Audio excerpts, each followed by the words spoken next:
Keefe D got arrested. Who? Keefe D.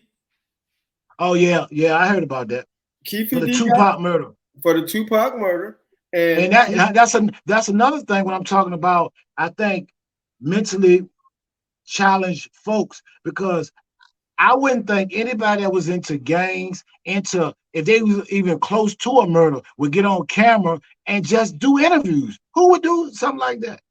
well, Nobody with sense. this is what I would say. I'm happy he did it. I wish every murderer would go on TV and do an interview so we could just pick them all up. It'll make life so much easier.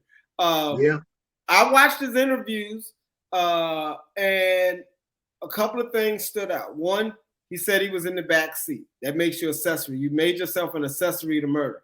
What he didn't know was that he got a deal cut by the federal government and Los Angeles, because Los Angeles was leading the investigation.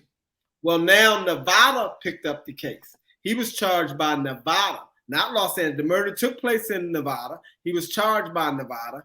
They say his immunity deal was given to him by Los Angeles, and they say it's only good for him to talk about it during that interview, from what I understand. The minute you come on Doug Evans' show and say you killed somebody, you no longer have immunity. They can't use nothing up to that day to convict you. But then if you go do an interview, if they say, okay, Tommy, you got immunity, and this is just my understanding, I'm not a lawyer, but they're telling me I got immunity today.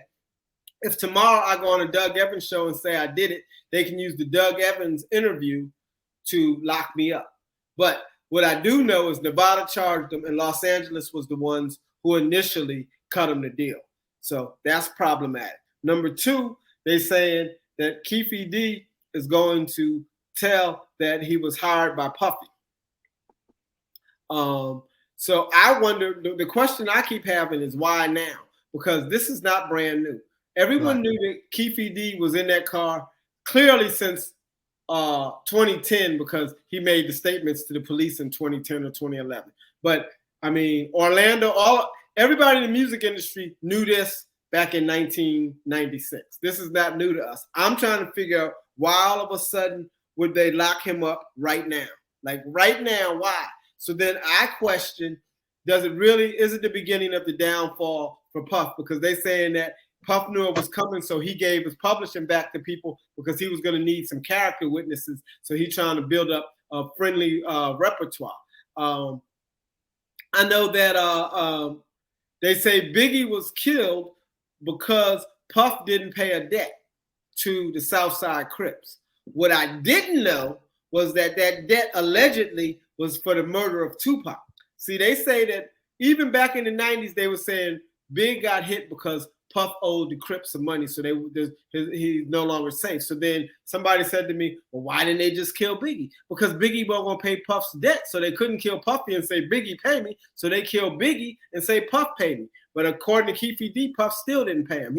He said Puff didn't even give him a pair of Sean John boxers. So he's going to quickly tell. Now, he also said that Reggie, the cop, is who was hired to kill Biggie. So he said, if Reggie want to say that I should be in jail, then I'm going to say that he was the one that killed Biggie. So I'm waiting to see where it all play out. I just don't think that I think it's more to it than just Keefe D. The Keefe D story, because that's not new. That's not new. We got to get out of here. Appreciate you, Fat Tommy. Till next time, make sure everybody hit the subscribe button and the like button so we can keep this thing rocking. Appreciate you, Fat Tommy. All right, Doug Evans, all right, universe. Peace.